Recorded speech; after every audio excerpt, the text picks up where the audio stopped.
बुद्धि से बड़ा कोई नहीं। बहुत साल पहले की बात है।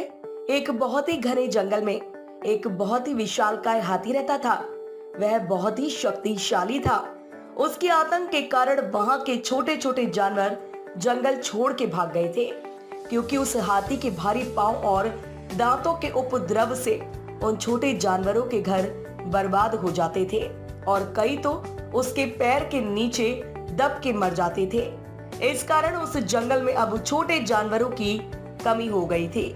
छोटे जानवरों की कमी के कारण उस जंगल में रहने वाले सियारों को भोजन की कमी हो गई थी।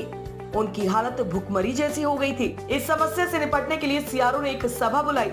उस सभा में एक सियार ने कहा, अगर ये हाथी मर जाए तो हमें इससे 1 महीने का भोजन मिल जाएगा और साथ ही इसके डर से जो छोटे जानवर जंगल छोड़कर भाग गए हैं वो भी वापस आ जाएंगे। तभी दूसरे सियार ने कहा, मगर इसे मारेगा कौन? इतने बड़े विशाल आकृति वाले दुष्ट जानवर को कौन मार सकता है? तभी उसमें बैठा हुआ एक सियार का बच्चा बोला, इसे मैं मार दूंगा। बच्चे की बात सुनकर वहां बैठे सभी सियार हंसने लगे।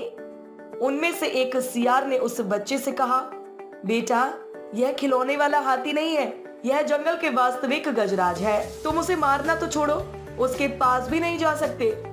उस सियार के बच्चे ने उत्तर देते हुए कहा, आप लोग मेरी उम्र देखकर मेरे ऊपर हंस रहे हैं, मगर यहाँ पर ताकत की नहीं बुद्धि की जरूरत है। कृपया करके मुझे एक मौका दीजिए, मैं जरूर ही उस हाथी को मार गिराऊंगा। उसकी बात सुनकर वहां के जो बूढ़े सियार थे उन लोगों ने उस बच्चे को एक मौका दिया। वह सियार का बच्चा हाथी के पास गया और हाथी को प्रणाम करते हुए कहा, महाराज की जय हो। हाथी ने चौंक के देखा, क्योंकि आज तक उसे किसी ने भी महाराज नहीं कहा था। उसने उस सियार के बच्चे से कहा, तुम कौन हो बेटा? तब सियार के बच्चे ने कहा, महाराज, मैं इसी जंगल में रहता हूँ।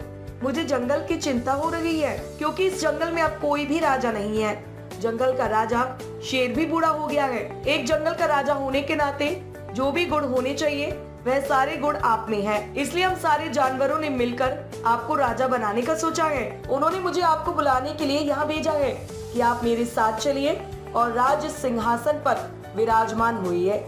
हाथी खुश हो गया और सियार के बच्चे से पूछा कि कहाँ जाना है? सियार के बच्चे ने कहा, महाराज, आप मेरे पीछे पीछे चलते रहिए। हाथी सियार के बच्चे के पीछे चलने लगा।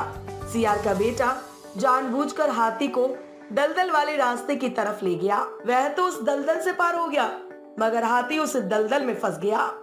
तब हाथी ने सियार के बच्चे से कहा, अरे बेटा, मैं अंदर धंसते जा रहा हूँ, कृपया करके मेरी मदद करो।